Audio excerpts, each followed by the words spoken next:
idiauna itungalu adumuna bola keche kotemlo wera Eminista Musa Ecweru ngesia balebe etapiti duche medauna ka airu siti paupa kech edola medaunu konye iboye telemne pepe kwa nana amoitina isokola manyu ni nane sek eboyane aurnikisidwe ichamuto sile mesubera na oka kosiberu debu ne PDM bongojo na bukusi.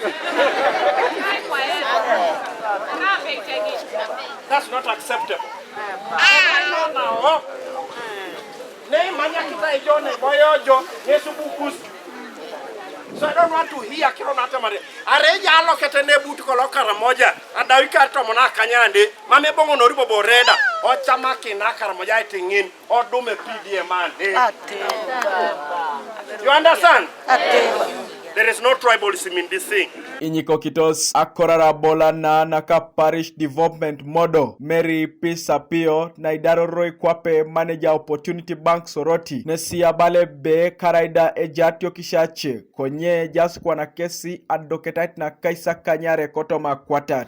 We have been in position to serve 5 districts in Teso, Amuria, Katakwi, Serere, Kaperebiong and Soroti as a district.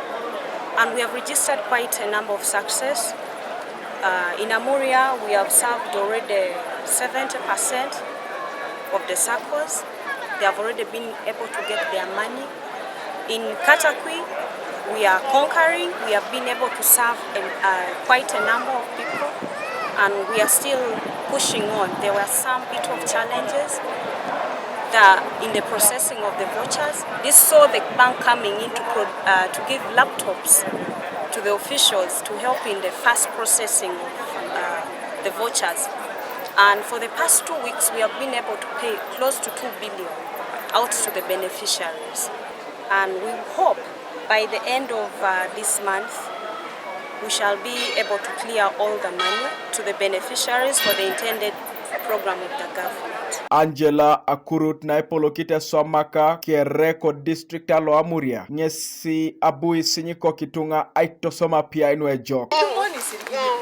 Etosoma to jok ajene ngejitio kisho chibakicheda nwe jasi ko panda etosoma to ma already awo to ba tukena awo konye tutosibe isirigini wameranu lo site mono kinyo ato kisho nala kwanilo to jete tunari tioni singine na ditenyi isirigine lo sete mame be pole bonga konye jai epoli to dikitere jobe osewe enterprise lo otupaka kilo no enterprise lo ngesi ngarakini jo ai medaunu iruan alakara noibian emedauna kakowera kanwa dumuna pia inu pola ngaya lama lulu noi anwa dumni kapulu yalo sen kapulu ai tosom agol ni boro gangane tango kaleka ai tupu webe taswam wabu ngade wadikate balo sanga pit akokore ana kotongo dano egangane kaka renesta durita miki mbiro to mbaku ana sperong da ita mapukori business ko da gwendi ogura chaka ino balasa